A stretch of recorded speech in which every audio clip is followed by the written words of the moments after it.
All right, so what are we talking about today? We are continuing on talking about. Did I just say? I can't even do that again. Talking. There we go. Talking about Castles and Crusades 8th printing. Again, we've received quite a few comments about why it says printing and not edition. I don't care. You don't care. For those out there, the reason it says printing and not edition is because the 8th printing is just as compatible with the first printing as everything else. Heathen Dog doesn't care. Hey, if they call it 8th printing, I'll call it 8th printing because, that's what the game's called. Outside of that, it's Castles and Crusades. Now, this RPG Digest is a live stream podcast. Wow, I just cannot talk anymore. Discussion. It is not a concise step-by-step tutorial. We may deviate off topic and go on tangents. Who'da thunk? Enjoy. See, right there, that was a tangent. That's not written in there, is it? Nope. Not at all. You're fired. Get out. I'm fired. And you can follow us here. I'm fired, so I'm not doing the next slide. Screw it. Okay, I got it. Out. Okay, let me get this up on the screen. So apparently, I don't know what we said that was so comical, but we said something comical, and one of the writers, developers, whatever's for Castles and Crusades, the hell is there? Said he's going to do a reaction video to us. I don't know if that's been done yet. Hope it's good. That's probably about us complaining about editing. Oh, yeah. And I will not stop complaining about editing. No. Well, no, you'll stop complaining, but we'll visibly be able to see you harmed by it. Yeah. Look, if I have to pay for your shit, hire an editor, or I'm going to bitch about your editing. It's that simple. God dang, this is segment 1. Don't let me cuss in segment 1. It's not. I can't stop it. I don't have a mute button on you anymore. Wait, that was the wrong button. Oh, okay. I meant that. Okay, there you go. I've got a button. Make me push it. Okay, share the screen. And we're going to go straight to Castles and Crusades 8th printing. Boop. Look at that. Can I make it a little bit bigger with the F11 button? I can. What page are we on, sir? We are on PDF page 88. 88. And we're going to start talking about the races. Now, we plan on going through these pretty quickly. Because the main reason being is because if you've played any fantasy trope game, you're not going to find a lot of new information. They didn't reinvent the wheel for the most part on this. So you're not going to get a whole lot of deviation from what most people would probably consider normal. We got a great suggestion for our giveaway. I'm not giving away a lesbian sword swallower. If I had one, I'm definitely not giving it away.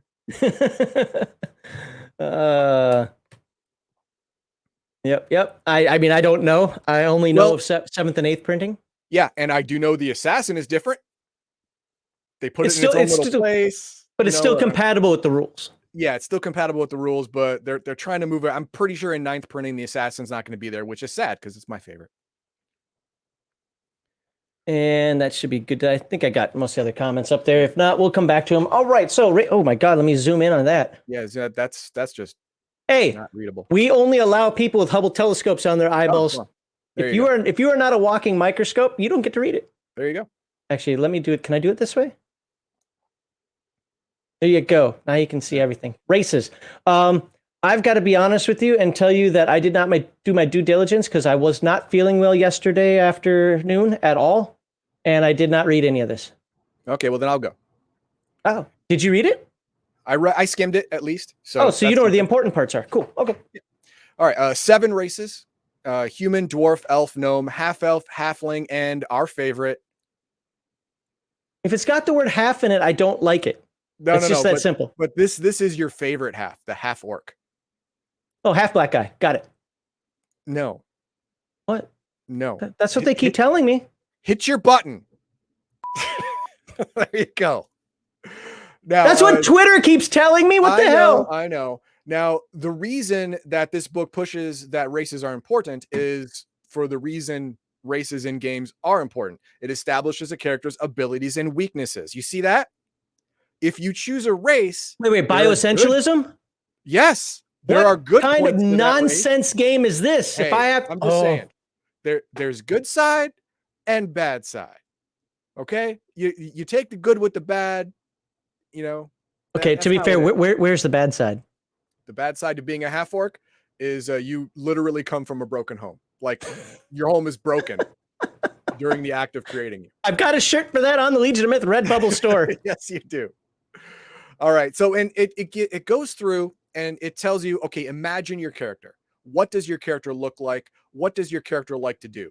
And use that to choose your race. That way, you will be more apt to act in a way that is in line with your race's proclivities and ideas and such. And it's a really good idea. I So, really so like what that you're idea. saying is, if I decide I want to play a dwarf and then say I want to be a dexterous ninja, I'm going about it backward.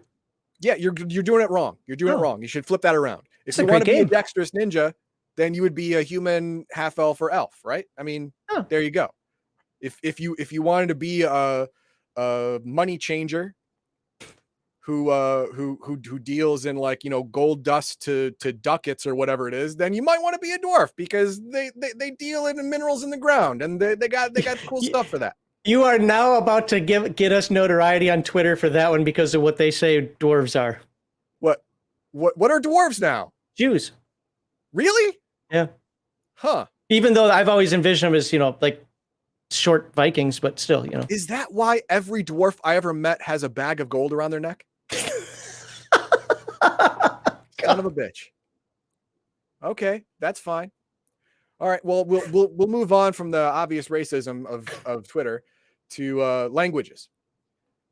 All right, where's that? Oh, languages, right there, where it says Right there. languages. Yep, right there. List of languages members of the race are likely to learn in typical circumstances. The languages on this list can change at the castle keeper's discretion. I like that because if the castle keeper creates a world where some races don't exist or other races exist in a different way, then they're going to have different languages, and the castle keeper has control. I like that. I didn't wear my agency shirt today, but For the record, if you're a 5'2" dwarf, I'm not sure if you're a dwarf anymore. Just saying. Yeah, that's fair. That's fair. And, you know, dwarves have, we're going to get into size and age in a second. And I could be a shorter human. Movement rate, it's done in feet. And a dwarf foot is different than an orc foot, is different than an elf foot. So guess what? They move at different rates. All right. So shut up. And there are typical classes. Now it says typical for a reason. There are stuff that breaks the mold, but not shatters the mold, maybe cracks it. Cracks the mold a little bit. All right. Can't go wild nutty. And we'll get into that as we explain a little bit of the races. Attribute modifiers. If you choose something besides human, you're going to get attribute modifiers. That's it. Class modifiers. Well, when you choose a class, you choose, you know, primary stuff like that, primary attributes, stuff like that. So you'd want to have something probably that complements your race choice rather than goes against it. I play against type because that makes me feel special. Well, that's great. You can feel special all alone in the corner. All right, now here's what I like and don't like about the races. One, they have ages, which I like. It's nice. You know, it's good flavor. Mm-hmm. And they have height and weight. This is the height and weight that you fall in. If you want to fall between this, then you just pick a number. As long as it's between this is fine. If you want to roll to fall between these places, also fine. Doesn't matter. You want to go below or above any of this stuff, get out. You want to be a different race then? I want to be a 16-year-old dwarf. Well, you know what? Wear stilts. I got nothing for you. I want to be a 16-year-old dwarf. There you go. This is what I don't like. Uh-oh. There are no aging modifiers. You went to the trouble of creating a middle age, old age, and venerable age, but there's no aging modifier chart. Like at least that we've come across yet. Yeah, that we've come across. It should be right here. If they were going to put it, they put it next to the racial ages and height and weight. They would put it here. And I mean they as in like all of the editing team. Yeah, I got it. All of them would put it here, but they didn't. So I imagine it just doesn't exist. Because I when I skimmed it, I couldn't find another chart on it. But now we will go with the races. Like I said, we're going to try and shoot through this because this does not break any molds. All right. Start with a dwarf. They hail from the depths of the earth and have lived there for ages beyond count. Like much the stone they resemble, dwarves possess great fortitude and an indomitable will of granite.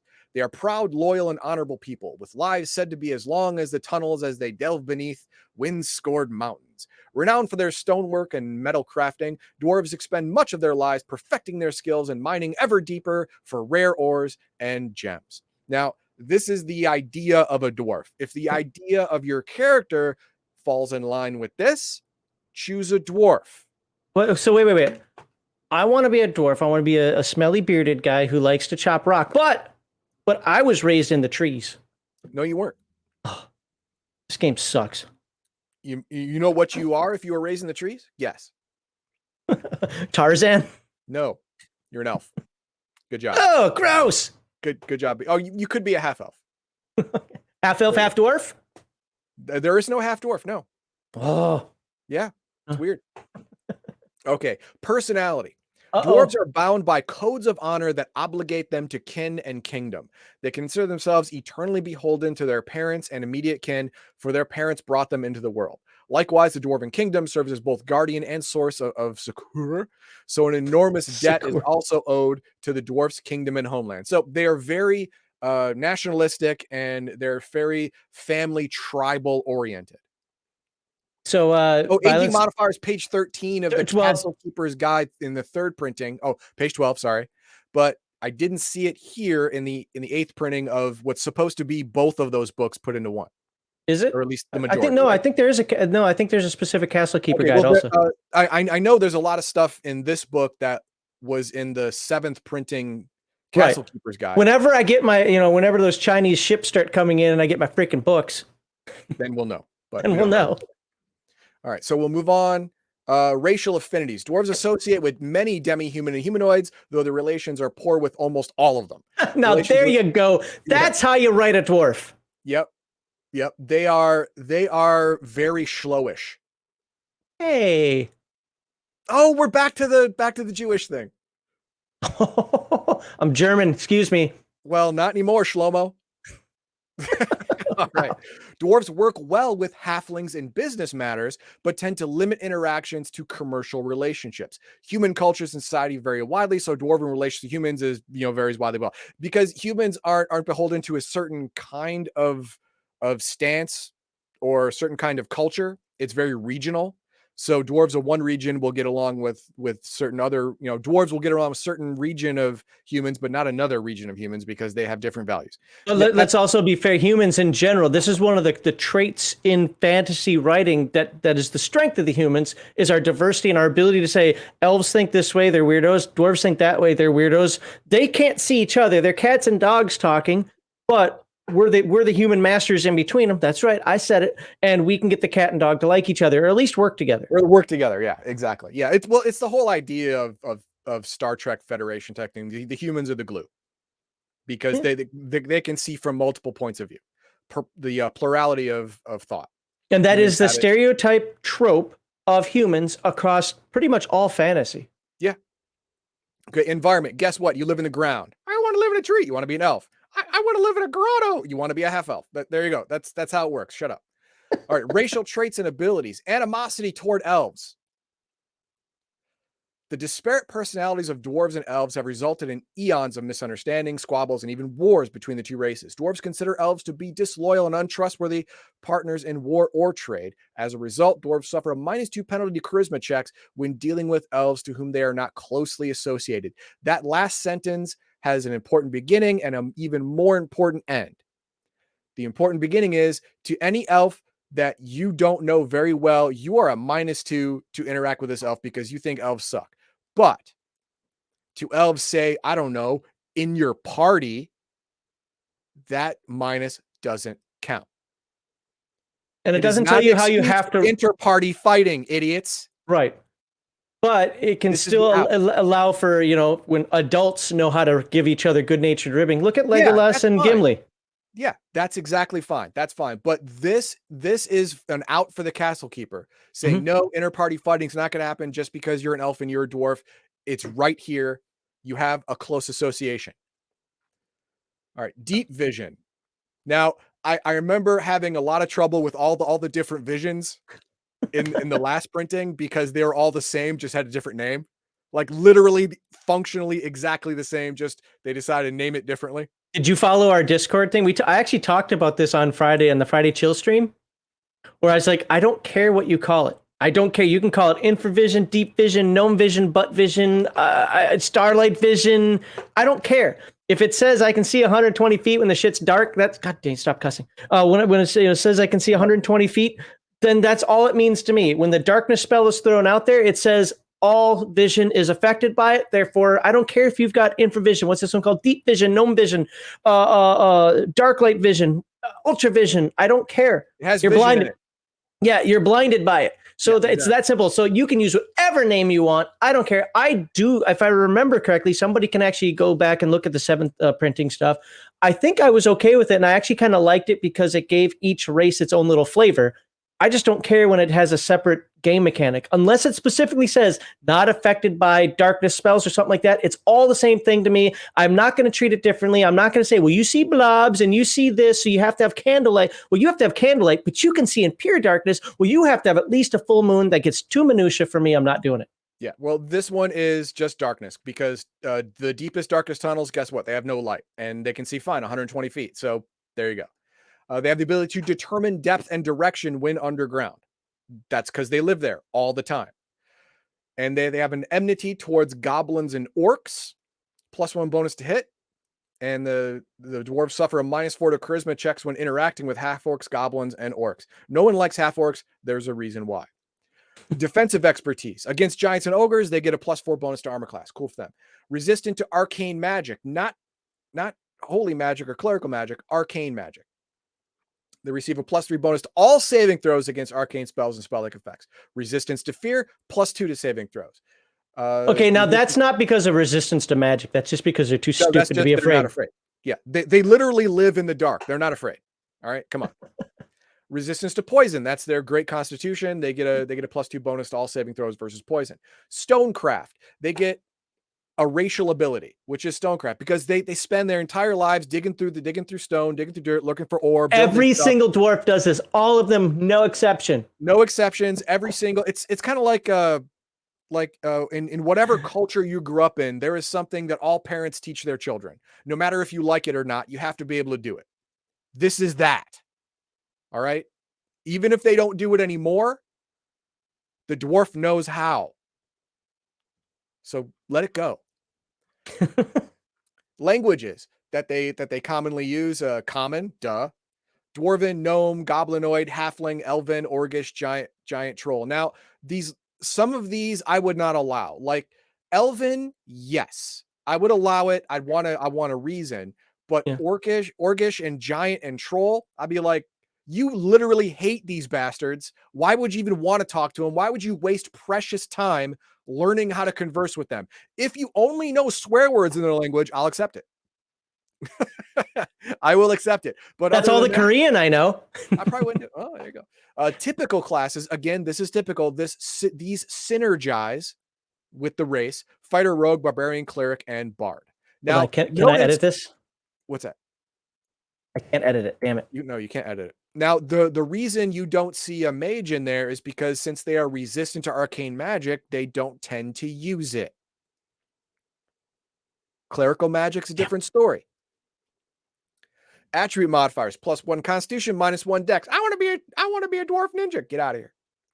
Ability modifier: +2 to find traps in structures only. So if you're in the woods, you're not going to find the trap. You're underground or in a building even, you can find traps. Okay. Before we move on to the elf, I want to just catch up. Hey, Biggest Geekus, welcome. I do want to let you know that in segment 2, I'm going to bring in pretty much everybody in. If you want to jump on the stream, it's up to you. When we talk about the little nonsense we're going to talk about there, I'm going to put it in the Gatekeepers. Gatekeepers Discord. But that's when we get to segment 2. Yes, it's sometimes knowing the language of the enemy does help. What about Dwarf Scout, who's eavesdropping to get intel on the monstrous scum are up to? Okay, do you see Scout in the typical classes? No? Get out. Rogue? That's not a Scout, that's a thief. Yeah, but I mean, it has enough Scouty abilities. Yeah, fair enough. But again, that would be outside. Anyway, it doesn't matter. Elf. All right, let's talk about the Knife Ears. Knife Ears, there we go. Elves are an ancient, almost timeless race. They embody the grace and beauty of the natural world, as well as its strength and, at times, its unremitting wrath and fury. Elves live exceedingly long lives, giving them a degree of patience unknown to other races, affording them the opportunity to acquire a vast knowledge of the world and its history. This makes elves well-informed and sage-like in their depth of knowledge and perspective. This, combined with their natural dexterity and lithe movement, makes them appear almost ethereal to those who behold them for the first time. Again, you're not breaking any molds here. Elves live a long time. If you want to go back up to the chart, it's like 1,000 years. Is 1500. 1,500. Okay, there you go. So they have their average height, average weight, their personality. Their being long-lived possess tremendous patience. To other races who are not as long-lived, it'll be like they can't make up their damn mind. But that is a change of perspective. Remember, elves, all the races really, but elves are alien to humans. If you're playing your elf like a human, you're just playing a human in a funny skin suit. It should feel alien to play an elf. It should feel alien to play a stubborn dwarf. Well, maybe not if you're me, but it should feel alien to play a gnome. All right, and elves love beauty. They love art. They love poems and songs and all that good stuff. They love trees. I view dwarf scouts sort of like a Lyran Commonwealth scout lance in battle. Okay, I don't get the reference. You do. I do. Okay. I understand exactly what he's talking about. All right, we got our 4 chargers. Let's go. Okay. You don't play BattleTech, but yeah, No, as somebody who suffers through BattleTech lore, yeah, actually I love BattleTech lore. But that's okay. awesome. Let's move down to racial traits and abilities. Elvish physiology is blessed with enhanced vision and hearing. Elves can see farther than humans in just about every circumstance, including torchlight, and can see clearly enough to read a road sign or spot a shield device up to 2 miles distant when outside in the day. They can also hear very well, bigger ears, and receive a +2 bonus to all checks involving listening. They have twilight vision. Now, this is different than deep vision, so I get the different name because this requires some form of light. I am house ruling that because I don't want to deal with it. Okay. Some form of light. Even under starlight, moonlight, torchlight, elves have exceedingly good vision. They can distinguish color and detail under these conditions for up to a mile, but only if they are outside. So inside, in the dark, they're just derp. They're just blind, just like everybody else. They have a natural move silently. They have spell resistance. Elves are particularly resistant to spells. This is not new. This has been around for a long time. Charm or unnaturally cause charm and sleep. They get a +10 bonus, which is wow. Basically, you win. Wow. Yeah, it's a win condition.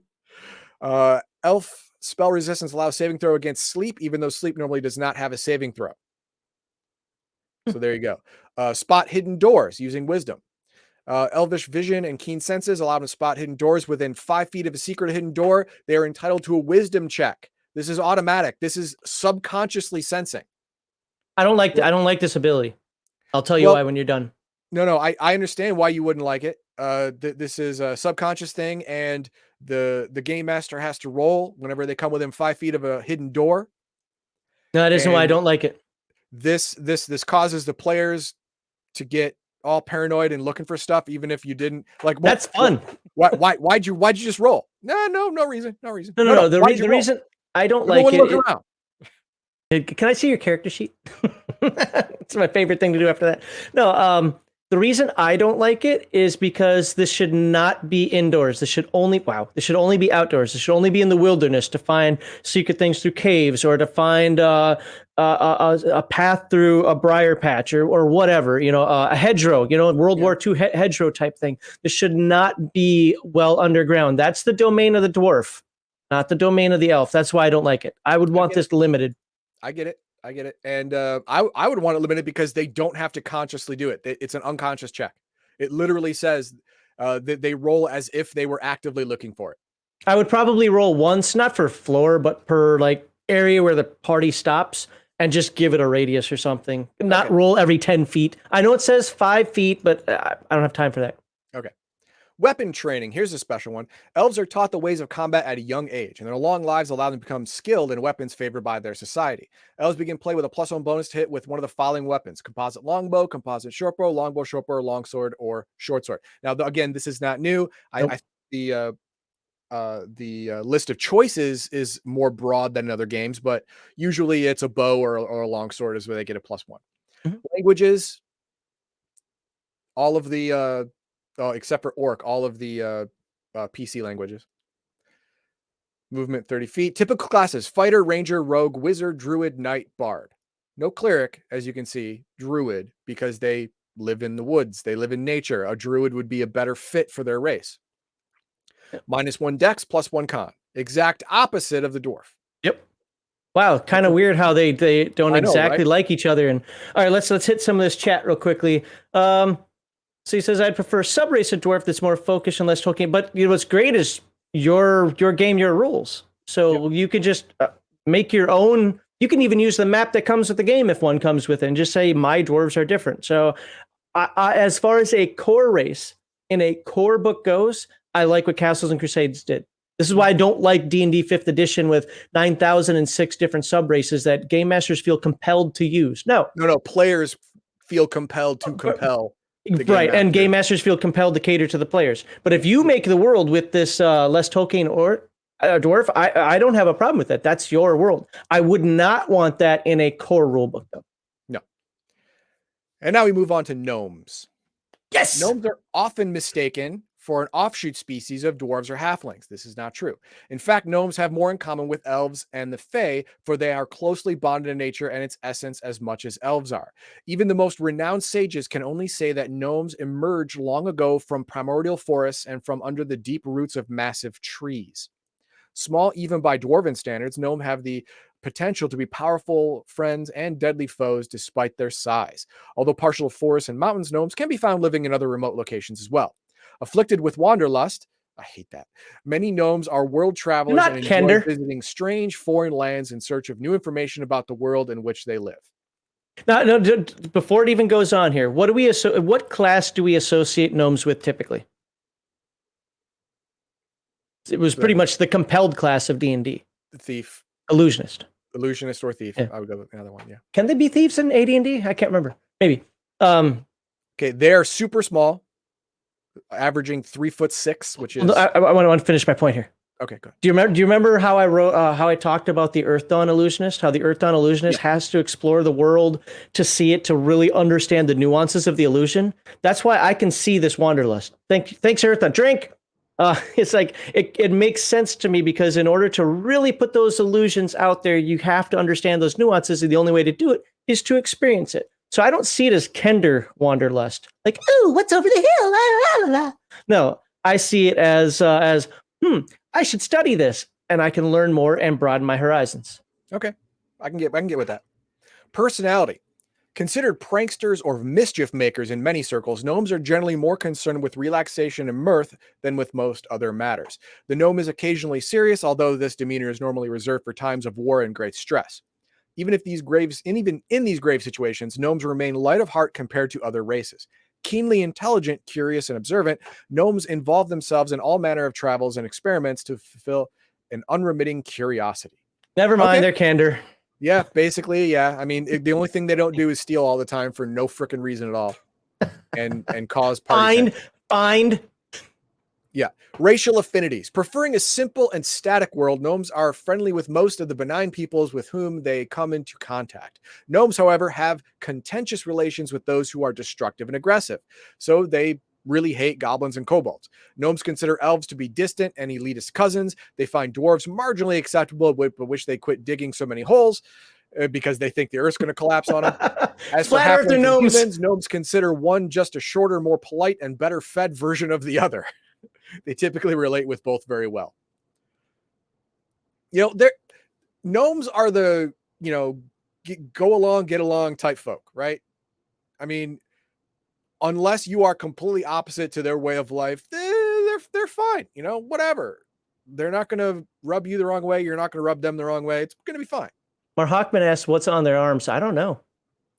Those are little tattoo thingies because tribal nonsense. I don't know. They got such, what they actually remind me of, what's the little race of gnome people in Guild Wars 2? I can't remember the name. I played one. I can't remember the name of them, but they remind me of the little gnomish guys from Guild Wars 2. Somebody will put that in chat somewhere. Yes. And do they have bare feet? Well, these do. These guys do. Oh, or wrapped. No, just the back, which is weird, but all right. And well, this one's underneath. See, that's true. All right. Racial traits and abilities. They have animal empathy. That's not normal. Let's see. The gnomish relationship with nature and its creatures allows them to communicate with burrowing mammals, badgers, fox, mole, rabbit, etc. The communication is more telepathic and empathic than it is conversational, though. Posture and sounds can communicate emotions such as stress and fear.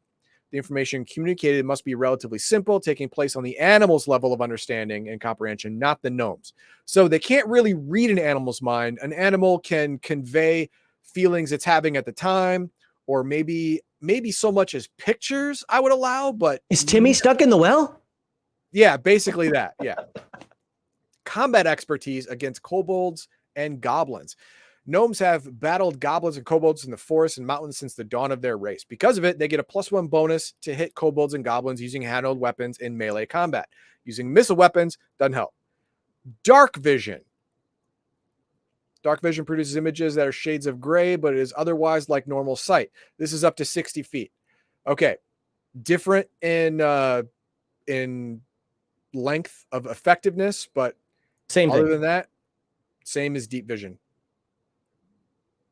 Because it's with no light at all. It's fine. Enhanced hearing.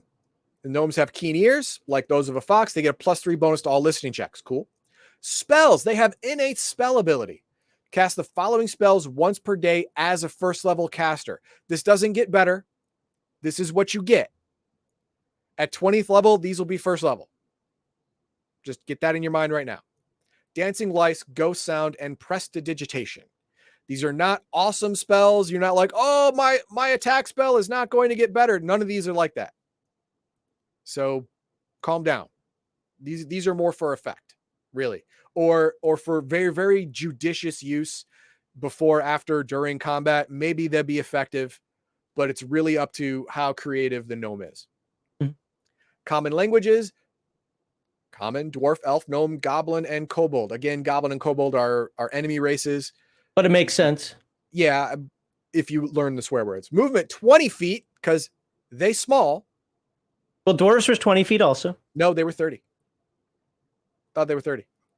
You can scroll up. I'm not going it was to. the elves. The elves were 30. That's Elves right. were 30, yep. 30 is normal. Typical classes: rogue, illusionist, druid, bard. Makes perfect sense. Mm-hmm. They came out of trees, right? Sounds druidish to me. Yeah. Yeah, you know what they did there? That's right.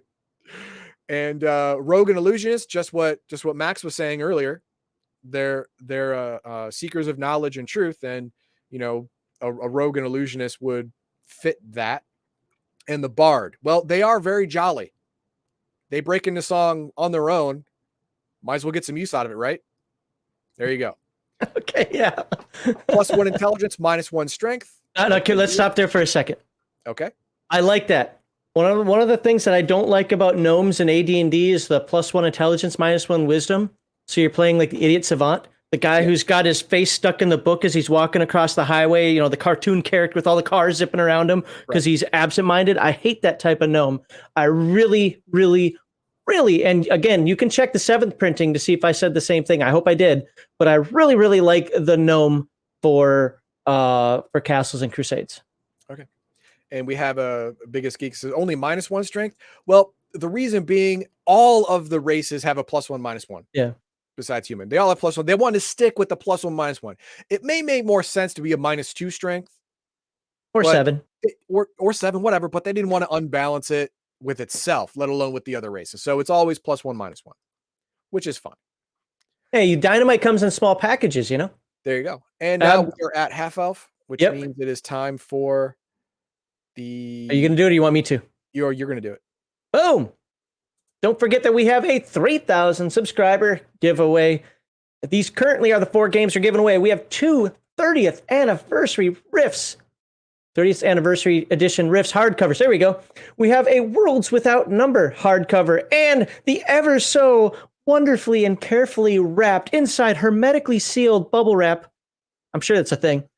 Yep. Modiphius Conan 2D20 system. And we're going to be adding more to that as we get super chats and so forth that bump our ability up to buy more stuff. And we've got a poll on our Discord right now. See, that's this thing right here. Half a super chats go to the subscriber giveaway. So if you want to add to that, go ahead and help out. But right now, those are our 4 games. We will do that once we hit 3,000 subscribers. So if you're watching this a year from now and we've got 300,000 subscribers, you can remember these old days. Think that'll happen? No, it's not going to happen. Yeah, it's happening. All right. Take it away with your favorite race. Oh, I hate you. The pairing of human and elf is an extraordinary and rare occasion. Oh, can we bold and highlight that? Yeah, go ahead and highlight that. Extraordinary, and rare. Rising Yes, from there are not a lot of Spocks out there, people. All right, like Spocks, half Klingons, whatever. whatever. There's not a lot. Rising from unique circumstances or events, elves are very guarded in their approach to humans, for they deem them strange in thought and deed. For love to be born of the two races. No, that's not how it works. Just saying. This is not the word associated with how a half elf is created. Just saying. Well, no, that's half orc. Either way, easily happen. No. I can see it happening. A really gifted human artist, poet, writer, painter, sculptor who creates things of truly gifted to human standards beauty. An elf will see that human to having value. I can see that. Okay. Thus, the half elf is the rarest of all races. The rarest of all races. If you have a party of no. Orcs commonly don't ask permission. So yeah, there is no no consent for that range touch attack. There's no consent form for orcish relations. So yeah, okay. All right. Description: half elves vary greatly in appearance, acquiring characteristics from both parents. That kind of just makes sense. You know, you have genetics from both sides. Weird, huh? The single consistent physical feature shared by half elves is a natural balance and ease of movement. I wonder what their bonus stat's going to be. Inherited from the elven parent. Nice little catch there, just to make sure you hammer home what the bonus is going to be. Personality: half elves are intelligent, perceptive, and possess quick minds. Really? A quick mind for an elf? Does that mean it only takes them a year to make a decision? Half a quick mind. Half a quick mind. So, okay. They're able to master many crafts and skills, be these mundane as cabinet making or as extraordinary as the wielding of magic. All right. Long-lived by human standards, but short-lived for elves. Makes sense. Much of the reaction is determined by the half-elf's lineage. Half-elves that favor a human lineage can vary widely in personality, while those with a dominant elf lineage tend to exhibit elven values, ethos, and interests. And my guess would be based on how the elf was raised, the half-elf was raised, you know, and what part of the world. Yeah, there's a certain biological element, but then, you know, your environment that you grow up in is going to affect your personality as well, and they took that into account. That was nice. Racial affinities: half-elves tend to enjoy the company of those of their favored lineage, but often have problems adapting and existing in either human or elf societies. Half-elves tend to be solitary, preferring not to congregate with other half-elves. A group of half-elves always... What's that? That seems weird to me, but okay. Maybe always feel like an outcast. Yeah, even with other outcasts, that's weird. Yeah. Well, yeah, it's like the whole nobody understands me, man. All the 100 emo people all sitting around each other wearing black, standing in a circle, going, "No one understands me either. God, not even you." Jeez. They freely associate with dwarves, halflings, gnomes, and others. Oh, so all the freaks. Got it. Yep. Their unique position occasionally allows them to act as intermediaries between groups and races. Environment can be found anywhere, from human cities to woodlands. Okay, makes sense.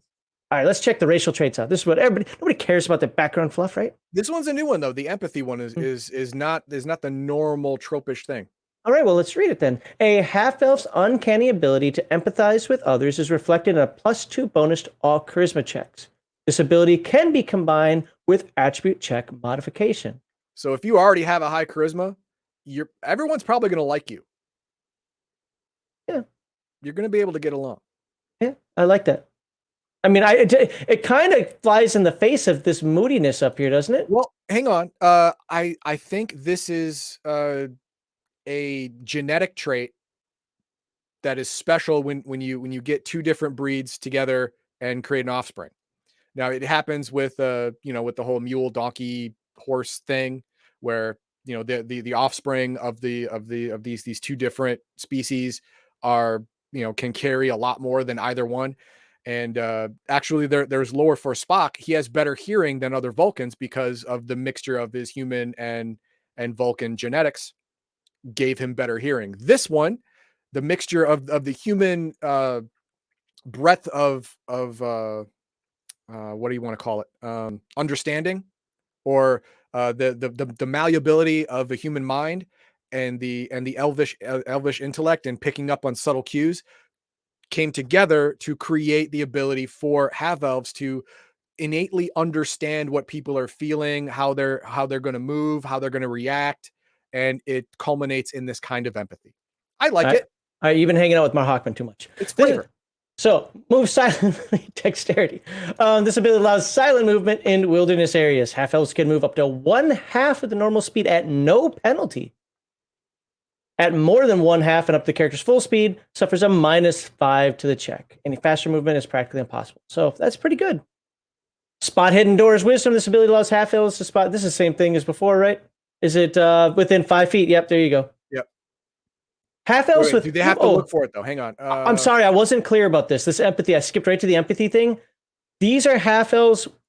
All half-elves possess these. Half-elves with human lineage will be there, and half-elves with elven lineage are here. So we just read off the all half-elves. All, yes. And of course, the spot hidden doors thing is also an unconscious check, just like with the other. Yeah. Now, if they grew up with humans, they get these. Mm-hmm. So what is it? Attribute check modification. The human lineage is reflected in a greater versatility than elven kin, but not quite as much as human relatives. Half-elven characters. Awkwardly worded. I know, because I'm not reading.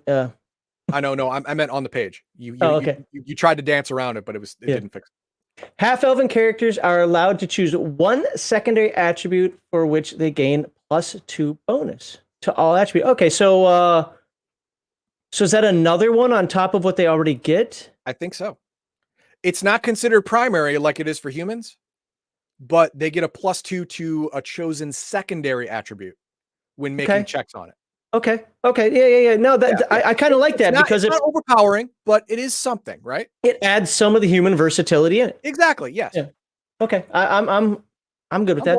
Yep. Half-elves of human lineage are somewhat resistant to spells and spell-like abilities that charm unnaturally cause sleep. Now, wasn't that more from the elven side? Yes, that's from the elven side, but they only get a +2 bonus rather than +10. Damn it, you jumping the gun on me. You don't even let me hit it home. Sorry. Heathen dog punching it home for you. Okay, that's it. Just those two things. But yeah, sorry, sir. No, you got to go to the. Yeah, but that was the point I wanted to make, though. Is like, oh, they get the elven thing, but it's not quite as good as being an elf. Nope. All right, now half-elves with elven lineage possess these abilities: +1 to dexterity, -1 to constitution. Okay, because they're vegans, eating berries and crap and not working out. So there you go. And hopping through trees like Tarzan. Yep. Enhanced senses. Half-elves of elven lineage can see farther than humans in just about every circumstance. Oh, so they have Steve Austin vision. Well, they have the same elven vision, but it's weaker. They hear very well with a +2. I think the elves got a higher bonus than that, but they have the same vision. But they get that whole spell resistant. Half-elves of elven lineage are particularly resistant to spells and spell-like abilities that charm unnaturally cause sleep. Well, hold on. Well, it's +4 here and +2 here. Yeah. So do you want a far cry still from the +10? Right, but your choice is: do you want to have +2 bonus to all attribute checks? To a single secondary attribute. Yeah. Right. Or do you want the attribute modification? It depends on what you're going to be. It depends on how you rolled. Yeah.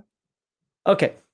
Languages: Common, Elf, and 3 of the following: Dwarf, Gnome, Goblin, Halfling, and Orc. Size medium, 30 feet, of course. Ability modifier: +2 to find traps, +2 to listen, Elf lineage, and +2 to find. So is that only if you took Elf lineage? Yes. Okay. +2 to find traps and +2 to move silent. Oh, so it just matches up what was said over here. Yeah, what we already read. It's just giving. Okay, got it. All right, you can do asslings. Halflings appear upon first sight to be small, well-nourished humans. They share many of the mannerisms and habits of their larger cousins, but a closer look reveals they have a large, hairy feet rather wide eyes, displaying the temperament of wily farmers. It's like gross. Okay. Halflings are generally an agrarian people, preferring open pastures and lush farmlands to cities or other places crowded with tall folk. They get along well with most peoples, but rarely leave the safety of their homes and communities. This is very much Tolkien, Yep. Yeah, this is almost right out of the book. They're jovial, friendly, and hospitable, yet they prefer their own culture to those of others. I get it. And if you scroll down, look at the picture on the next page. Comb There your you go. hair. Yeah, that's what I got out of that picture was comb your hair. Well, she doesn't have to. I mean, look at her feet. Comb your feet. Comb your feet. There you go. Racial affinities. Halflings are insular and generally prefer only the company of fellow halflings. Of the other races, halflings prefer humans most of all, for they do much business with them, and they find that human farmers and herdsmen often share similar values. Makes sense. Okay, I need you to ban somebody. Who? What about half-elven orphan babies left at the doorstep of a dwarven family? Did he leave him in a? Did he leave the baby in a cave? Someone's been reading too much Terry Pratchett. You should stop it. There is no carrot iron Founderson here. Sorry. Actually, I like Terry Pratchett, just not in my castles and Crusades. There you go. Most halflings prefer lush green lands with fertile soil, abundant water, and mild seasons, and they strive to dwell in areas far removed from the troubles of the world. Like I said, they have, like I said earlier, they have the insular society, and they like good times. They like partying. And where to do that? Places where the seasons are very, very nice. There's not harsh winters. There's not harsh summers. Everyone can survive and not have undue hardship. That's what they're looking for, man. They're looking for a good, Easy life. and easy life. Exactly. Racial traits: fearless. Halflings, for the most part, lead sequestered lives and are often considered naive. This is not entirely accurate. Halflings are not raised with fears and trepidation imparted by them by myth and fancy, but are reared on tales of self-dependence and overcoming of life's many hurdles. The reason being is because their parents made sure that the children didn't know what fear was, so they have no idea they're supposed to be afraid of it. Ignorance is bliss. Ignorance is bliss up until you're like, oh, what does this do? And then it does it to you.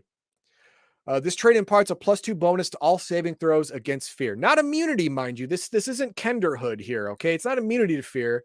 It's they don't get as afraid as quickly or as much. And it doesn't say that they're stupid. No, they're not dumb. They just don't. They don't have any kind of taught prejudice from any person, place, or situation. Hide. They can automatic hide. Halflings are practiced at avoiding the prying eyes of others in outdoor settings. In outdoor settings, they can hide in the natural environment up to they can move up to 1/2 their movement rate while remaining concealed. It is impossible for halfling to move faster than normal speed while hiding. They get a -5 penalty, 1/2 and full speed. They Isn't it the same as a half elf? No. Or it's similar to. It might not be the same, but it's similar If to. the halfling is being observed, even casually, the character cannot hide. Well, no, I'm freaking looking at you, dude. I'm looking at you. What are you doing? You can't see me. You can't see me. No, it's like it's Mystery Men. I'm invisible only when you're not looking at me. Exactly. Move silently. Okay, halflings, being naturally small and dexterous, can move quietly as a breeze upon a summer morn. Okay, they can move up to 1/2 their normal movement rate with no penalty to this check. They have a successful dex check to move silently. If they're moving at 1/2 or up to their normal, it's -5. And if they're running or charging, it's -20. So just remember, you get to add your level to that roll. Oh, look, here's another vision. Dusk vision. And perfect timing because what the hell is dusk vision? It's just another name, man. Just another name. Halflings with their large and piercing eyes can see in starlight and moonlight just as a human can at dusk. They can retain the ability to distinguish color and some detail under these conditions, though everything is cast in shadows. They have no enhanced vision underground, in torchlight, or under similar conditions of poor illumination. So this one is just stars and moon. Yeah, see, I'm not going to have those distinctions. I'm house ruling all of these visions out. Like, no, you don't understand. The distinctions is the only reason they have different names. Right. No. I on a fluff side of it, on a lore side of it, I like it. To be 100% clear, I like it. In a gameplay setting, I don't like it because I have to tell you, the halfling, something different than I'm telling the dwarf, something different than I'm telling the elf, and the human's just sitting back there. I can't see crap. So no, it's either you have weirdo vision, which means you can see in the dark, or you don't have weirdo vision, which means you can only see when the sun's in your eyeball. That's it. Well, this dusk vision differs greatly from other visions, other than the fact that torches don't count. It's only sun and moonlight. But as you can see, there's no range. Right. Well, it's just your vision. It's the range of their normal vision, which could be up to 2 miles in good conditions. Well, 13 miles if you consider the horizon. Well, we don't, because I wouldn't call anything beyond 2 miles good conditions. Okay. Even in a completely clear day. Oh, wow. Keep it simple. Not simple. Wow. Okay. Resistant. A lifetime of good food when combined with hard work and self-reliant spirit makes for healthy folk. What halfling is this? To all constitution and saving throws. Well, no, they work the land. They go out. They have a lot of calories. They burn a lot of calories. They gain a lot of muscle. They have a lot of lung capacity. But this is outside. So we were talking at first very similar to Tolkien halflings, right? No. They want to eat the fatty foods. They want to relax. They want to smoke the pipe. That's true. But they burn it off because they are agrarian. They go out and till the fields and crap like that. So they burn off. They are farmers, yeah. If you take in 5,000 calories a day and you burn 5,000 calories a day, you didn't gain any weight. All right. So there you go. Languages. Halfling, Common, Dwarf, Gnome, Elvish, Sylvan, and Goblin. Sylvan. That's the first time we've actually seen that. You think we would also seen that in like the elves or half elves or something, but no. Sylvan has first come up with these mooks. And again, they're small, so they only go 20 feet. Typical classes are fighter, ranger, rogue, cleric, druid, and bard. Wow. I'm not awesome with typical classes being fighter. It doesn't feel right to me. I can picture them defending the Shire. I have a problem with Ranger because I don't see them as exploratory. No, I don't see them explore, but it could be just a byproduct of being outdoors all the time. Sure, and understanding the land. Yeah, I can see that. Exactly. Yeah, I can see that. But fighter as a class, I don't know, man. I don't know. I can't explain why I don't think it's right. Self-reliant attitude. Right, so I'm going to give it. It works for me. I got you. I see where you're coming from, but it does work for me. Okay, there you go. Attribute modifiers: +1 dex, -1 strength. Understandable. They're super small, and they live outside all the time. They get the plus dex. That's fine. And to sum up, +2 to conceal in natural environments, +2 to hide in natural environments, and +2 to move silently. And guess what? Natural environments. Do I have to do the next bastard race? Yao's favorite class, the class always born of love. Here we go. Always born of parents that have a deep, loving, and socio-politically right attraction to one another. Oh, baby. You see how hot she is? I'm staring at this right now, looking for the Astroglide. Any human would cut off their leg to eat the corn out of her crap. Yes. All right. You want me to do this one? Oh, definitely. I figured that. All right, half-orcs exist on the edge of society. They're not cared for by humans and orcs and others. Half-orcs are the offspring of a pairing between an orc or other goblinoid. Oh, well, there we go. And a human. And are generally a dispirited, angry lot. Yeah, I would be too. I would be too, yeah. I mean, they all come from broken homes, so what do you do? I need to show that shirt after this segment. Yes, you do. Accustomed to doing dangerous jobs for others. Why? Because I'm suicidal. I want to die. Please, for the love of God, kill me. This is the emo race. This is emo race. There you go. Indeed, most half-orcs only make consistent contact with others when their famed fighting skills are needed. Yep. You can find in many regions of the world, haunting the periphery of settled lands. If that isn't a scathing just bitch slap in the face of all half-orcs, I don't know what is. No. You are literally pushed to the margins of all societies. Get out. We're tired of looking at you. Whenever we look at you, we know what happened to your mom. Wow. Right? Within human communities, the roles range from hunted outcasts, which is the only role it should have. That's right. I said it. To elite warrior. No. It is possible for a fringe human society to be constantly embattled by monsters and animals, whereas a half-orc will be beneficial to society and maybe even venerated a little bit, but definitely tolerated because they protect the village as a whole. I get that.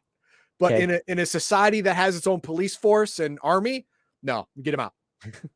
Half-orcs combine the worst half-orcs combine the worst features of humans and orcs. Yeah, it's bad. Most have an unpleasant demeanor, and some are repulsive and even hideous to look at. Beautiful. I'm so beautiful. They typically have massive jaws, coarse hair, and dark penetrating eyes. At least not piercing like the gnomes. Yep. Skin tends to be a ruddy, dark color and resembles the rough, textured skin common among orcs.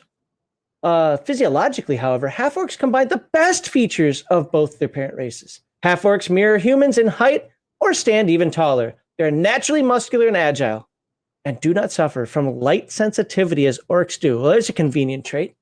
Mm-hmm. Half-orcs are unsavory and contentious individuals. I hate everybody. As outcasts, they have few friends or allies, nor should they. Yeah, and if everyone hates you, you should hate everyone. It makes sense. And everybody should hate you. Yeah. It's that circle. You just can't have one without the other, and you're not going to get rid of one because you can't get rid of the other. Even amongst themselves, there's little trust and great fear as they jockey for positions of acceptance and status as mercenaries or in more nefarious professions. The social. I just want my mommy to love me. Never gonna happen, bro. Well, when you hugged her, you squeezed her. Yeah, she can't walk anymore because you shattered her spine when you were 12. So, she's never gonna love you. Sorry.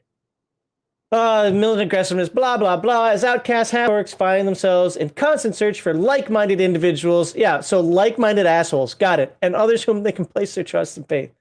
As such, they're occasionally found in the company of travelers, mercenary bands, adventurers, and others who either willingly or, oops, sorry, got ostracized by society. I don't know what happened.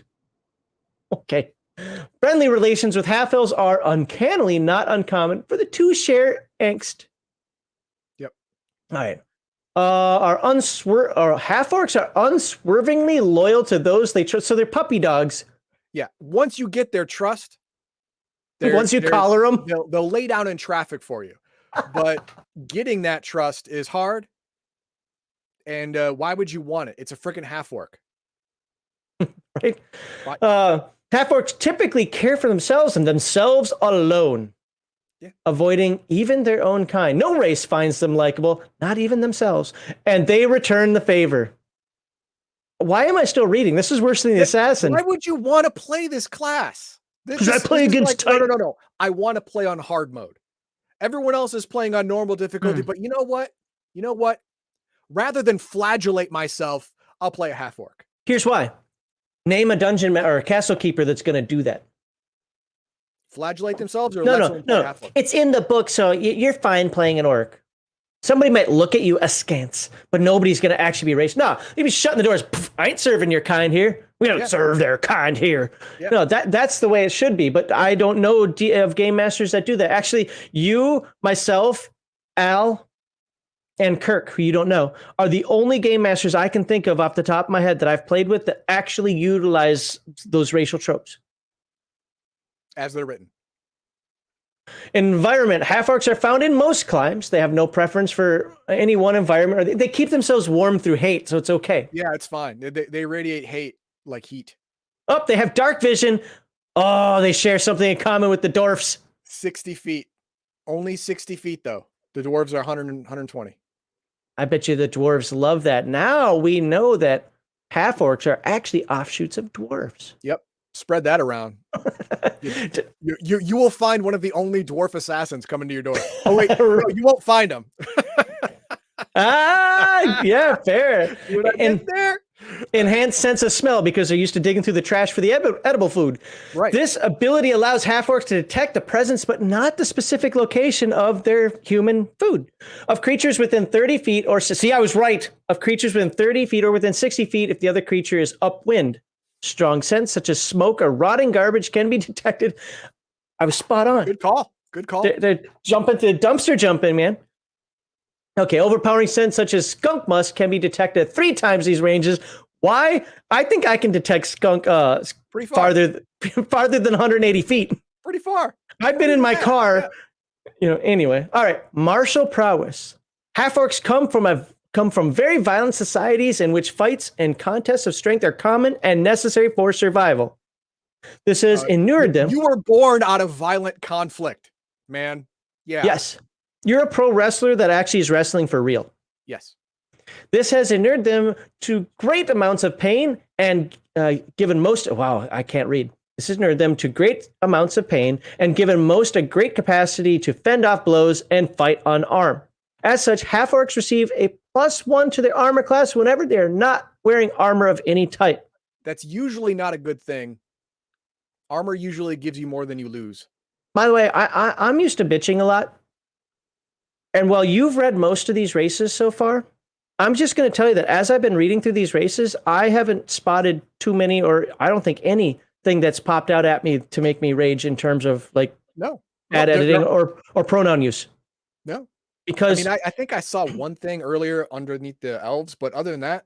And I will accept a single mistake, because that crap happens. But I mean, every time it's got an S and then a they. I mean, that's how it should be done.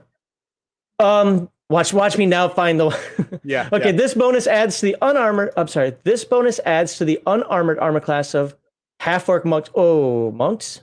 Do you really think that they have the dedication of mind, the discipline of mind to be a monk? Well, you know what?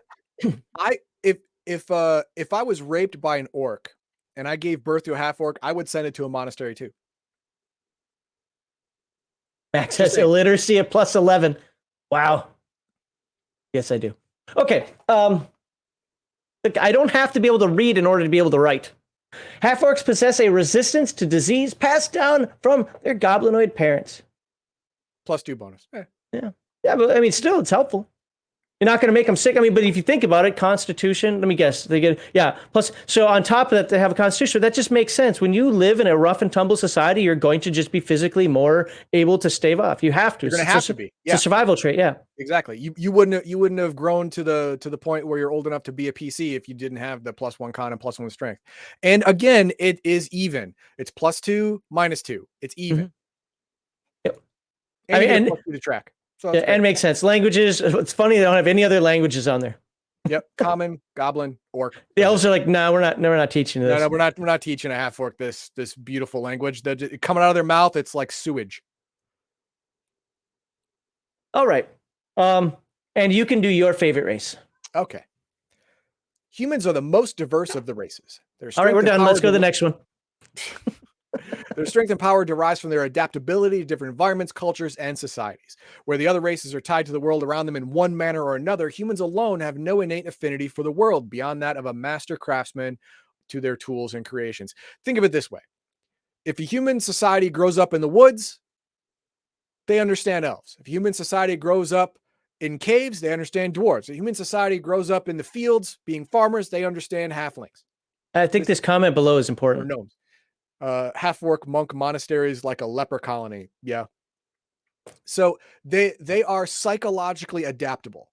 They're able to understand other races when other races can't understand each other because humans are neither one thing or the other. They are all things and nothing at the same time. That's what makes humans special. Their mental versatility, their pluralism. They can hold many different thoughts at the same time, all of them be true and not contradict each other. That's the power of a human. So, well, the other power of humans, let's see if they write it in here, is our not just our prolific, where we have lots of babies, but our passion, our drive, our zealotry. Okay, description. We know the physical description of humans. We all are one. What? Personality. Burning desire to create and control the world around them and their own mortality. This causes humans to see the world in a unique fashion. All things are tools to humans in their quest for immortality. Okay, stop. This is America, not humans. America. If it can be turned into a weapon, we will do it. We will do it. Humans lack empathy for other races, especially elves. Their short lifespans create an awareness of the importance of things few others understand. Life is precious, and the wealth of it must not be wasted on frivolous things. In the passage of history, death marks one's life and can give it meaning, and only through life well spent can one gain immortality. Oftentimes, the world's greatest heroes are humans who consider themselves to be in conflict rather than harmony with the world and willingly lay their lives low in that eternal struggle. So, unlike the elves, who live for 1,500 years sometimes, humans live for 60 or 70. And so they have to rush to make their mark. So to other races who are more long-lived, like half-elves and dwarves and pretty much almost everyone else but half-orcs, they have the least amount of time to do this thing. So everyone else thinks they're brash and controlling, but to their point of view, they're trying to do what an elf can do in 1500 years, but condense it all down to 70. I mean, humans build things like the pyramids because that's our form of immortality. Exactly. That will be around for thousands of years, longer than any elf will live. So if it's my creation, my name will be passed down throughout all of these generations, and I will have a measure of immortality. If you think about this, about the elven lifespan for just a second here, and remember, there's variation in there. I can scroll up and you can see what it is on that chart. Yep. It's technically possible for an elf to have been alive to see if today, if in this modern world right now today, a venerable elf was talking to you that saw the end of the Roman Empire. And I'm talking the Western Roman Empire, not the Byzantine, the Western, the Western, not the Byzantine Empire. Okay. Racial affinities. Humans interact well with most other races. They have no innate prejudice, but are often taught at a young age who is an enemy and who is a friend. Again, this is regional. Yep. If you live in a place where orcs don't exist, you're not going to grow up hating orcs. Or you might have some bad stories about orcs. Yeah, you might hear bad stories. That's second and third hand, right? That's not really, viscera. That's not getting into you, right? People are superstitious. Are determined more by expediency and mutual benefit rather than any innate prejudice. Yep. They can be found in any environment, of course. Language is only common. They start off with common. They speak human. That's because everybody needs to learn English. I mean, common. Well, no, if you look, everyone does know common. Yeah. So there you go. That's all they need. Everyone speaks their language. And there you go. That's it. All right. What's next? All the races and completing the character. Yeah. Well, no. You want to stay a half hour, right? Yeah. I just want to see if there's a lot because if it goes straight into game rules, then we can. We'll cover this next week. Yeah, we'll cover next week. But what I liked and disliked about the racist section, what I liked about it was that they kept tropes, they kept prejudices, and the book tells you to think of how your character is going to act and then choose the appropriate race. This is more important than a lot of people think it is. This will stop internal arguments before they start. This will stop. No, but I wanted to play my elf like this. No, you wanted to play your character like a gnome. That means you pick a gnome. You want to play your character like a human. By the way you describe your character, you want to pick a human. Don't purposefully hamstring yourself by going against your character concept. So it puts the concept first, race second. I love it. I love it. What I don't like about it is that in this book, it shows you the ages. It gives you a table. It doesn't show, if there is any, it doesn't show any age modifiers for stats. Is that necessary? Well, yeah, I guess it would be a character creation. Yeah, because if you have age tables, it means that this game wants you to have, throughout the campaign to get older. Or else they wouldn't care. What if it's in the Castle Keeper guide? Then why isn't it in here? Why isn't it here? That's what I want to know. Because it should be. It should be right next to the age table. The age related stat modification table should be right next to it. If you put the first one in, you put the second one in the same book. Why is it a secret? Why should natural aging and the effects of it be a secret to someone who's been their race their entire life and who's seen old people and young people of their own race? They would understand what age related ability changes do. Why is it a secret? That's stupid.